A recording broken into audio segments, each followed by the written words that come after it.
16 new vehicles, 5 new apartment heists, making you millions of dollars, over 100 clothing items, 68 heist-themed outfits, 42 masks, 1 new weapon, mini games, adversary modes, the first time ever an adversary mode was added to GTA Online, free mode activities, daily objectives, trophies, and still, to this day in 2025, one of the biggest GTA Online updates ever.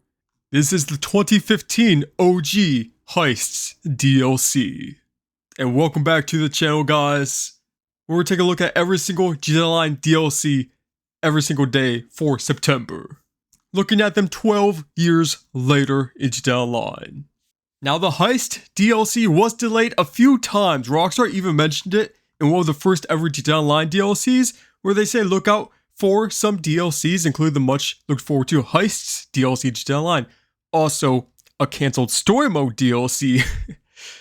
But at this point with the Heist DLC, I think Rockstar realized where GTA Online was heading, that it was going to be far much bigger than any story mode DLC would ever be. So of course, this is where they start cancelling any single player update and start moving their focus towards online content. And this is kind of where the peak GTA Online for me comes into play, 2015 to 2016. So this DLC finally introduced the heists that we were all looking forward to, and it made very good money. There were 5 apartment heists. You could go into the apartment, go into your planning board, a new office located in your apartment. And you had 5 main ones. The Fleeka job, which you could complete with 2 players, more like an introduction to the heists. You have 2 setup missions and the finale, introducing you to Lester as well. The prison break, which is 4 players with 4 setups and a finale. Number 3, the Humane Labs raid, which was really unique. You went underground, under the water to break into the Humane Labs raid. Some very funny references there, some aliens, some monkeys, experiments going on there. This also had 5 setups and a finale. The Series A funding. And number 5, the biggest one, the highest paying one. You could get millions of dollars from this, the Pacific Standard job. You needed 4 players for this. There are 5 setups and the big finale, which is robbing the Pacific Standard Bank. Multiple glitches and money-making methods went on with this one, replay glitches. And if you did this with randoms, you knew you were messed up if you did this with randoms. You had to have a crew with this. If you wanted to complete it, legitly get the most money possible. If you did it with randoms, most likely someone would quit. Some people would die a lot, you know. But these felt fresh, and they felt fresh for even a good while after. I've been playing these since it released, maybe for 3 years straight. This is what was my main way of making money, with a dedicated crew. Actually, that's how I met some of my best buddies, was just meeting them randomly in some random heist sessions. This was the way to make money in GTA Online in 2015 throughout the whole year. These heists felt thorough, they felt in-depth. There were multiple setup missions. I'm just looking at the Pacific Standard job. You had to go get some vans. You had to go hijack a Merryweather convoy. With the Humane Labs raid, you unlocked the Insurgent pickup and pickup custom from Merryweather, which was one of the first ever armored vehicles. Oh, how could I forget? In the Fleeka job, when you completed it, you unlocked the trade price for the armored Kuruma, which was now the go-to vehicle for any mission in the game. Armored, bulletproof resistant windows. This car pretty much changed how everyone played GTA Online. And remember, this was when contact missions were still a pretty good way of making money. Contact missions, they didn't change the way it pays out yet. And inside the heists, you even had mini games. You had the drilling mini game, which to break into the safes in the bank. You had the hacking mini game, the circuit breaker, data crack. You could tell the effort that went onto this. You could tell why it was delayed multiple times. And still to this day, if you haven't played these yet, if you're maybe new to GTA Online, you maybe joined in 2020, mostly only did the solo heist, go play this, play with some friends. I think you could do most of these with 2 players now, so go grab one friend and do these. It is so much fun. And you get a huge boost of money as well. They still pay pretty good for 2025 as well. Now let's look into the vehicles. So this is kind of the start of drip-fed vehicles a little bit. Even though they weren't truly drip-fed, you had to complete the heist to unlock them. So the two vehicles that you could purchase on day one, the Dinka Enduro and Vapid Guardian. But these ones you have to unlock after you complete the heists. So you had the Kuruma, the Armored Kuruma, the Casco, the Velum, the Hydra, which my name used to be based off of before I started this channel, the Insurgent pickup with minigun on top, the Valkyrie, you have the Mule, cool, the Karen Technical, the Boxville, the Gang Burrito, the Savage, and the Electro Bike. Now the biggest standouts here are obviously the Hydra, of course, the Armored Kuruma, and the Insurgents. And the Savage as well. The Savage is still a very good helicopter today. These were the first ever armored vehicles in online. We didn't have anything too crazy like we would get in at the end of 2016, beginning of 2017, 2018, but these ones were pretty simple. The Armored Kuruma, bulletproof windows, very hard to shoot out of. The Insurgents, you could get killed if you were sitting inside them pretty easily, but they were armored against explosives. So they added the Hydra, but they added the Insurgents, which were pretty hard to destroy if you were even in Hydra. So it was pretty evenly split. The difficulty between the Hydra and Insurgent were pretty even. You had a vehicle to get into if a jet was coming after you. The Savage, a pretty slow and beefy helicopter, but it had the explosive bullets. And man, the mission in the heists with the Hydra, it hits so differently. Getting onto the aircraft carrier, actually going to steal the Hydra. Danger Zone starts playing the song in the mission. And then after you complete the heist, you can finally unlock the Hydra.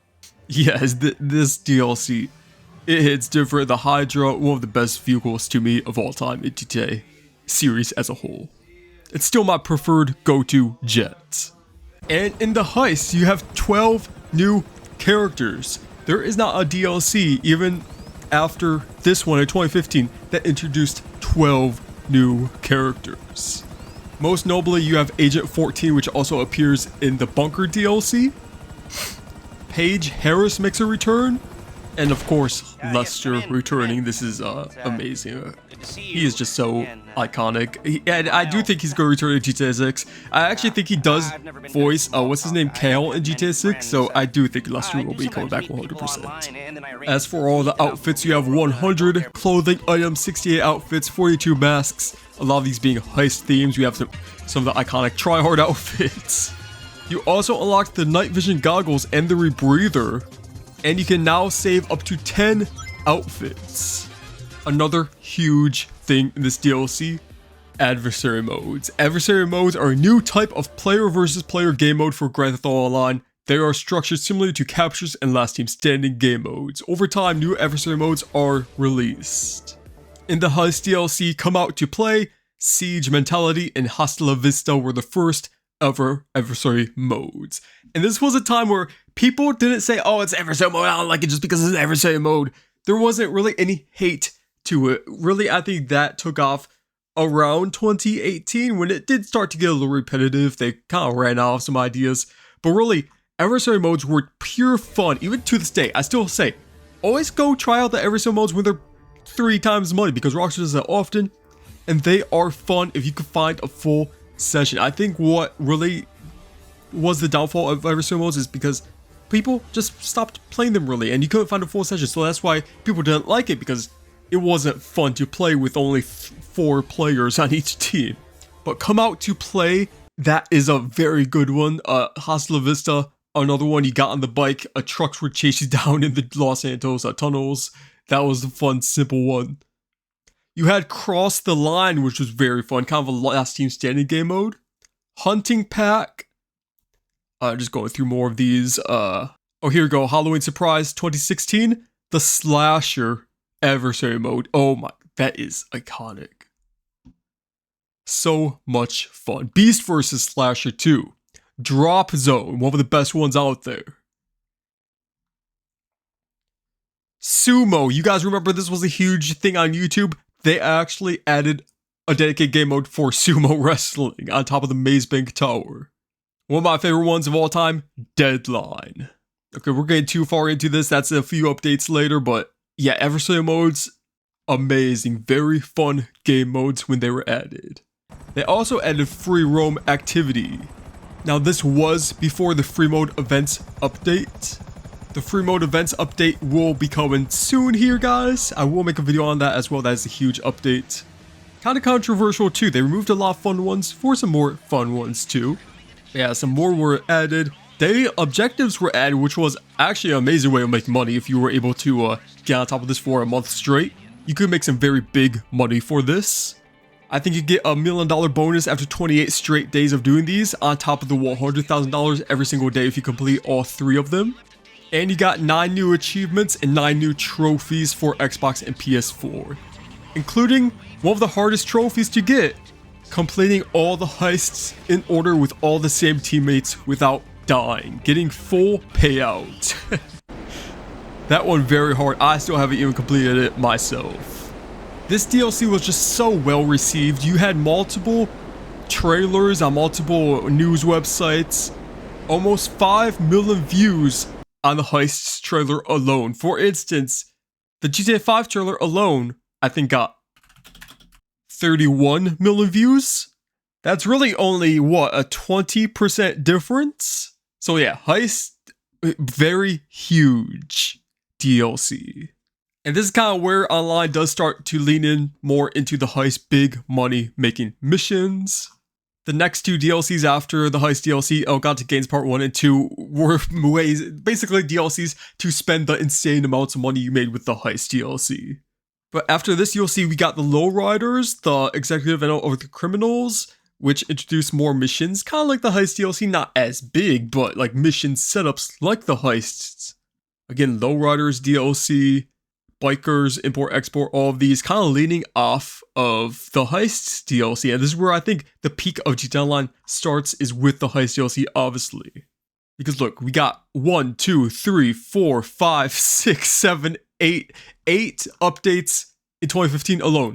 2016, 1, 2, 3, 4, 5, 6, 7 DLCs. And after 2016, it's just really 3 updates, 2017, 2018, then 2 updates per year after that. So even when GTA 6 releases, I don't think there is a time they're going to boost out 8 updates a year in GTA 6 Online. I just don't think that's happening, especially nowadays with how much effort it does take. You just had to be there in GTA Online. The peak of GTA Online, starting with the Heists update 2015. So guys, if you got this far into the video, it probably means you liked it, so leave a like. And in the next video, I will be checking out the Elgato Games Part 1 DLC. I'll see you guys in that video.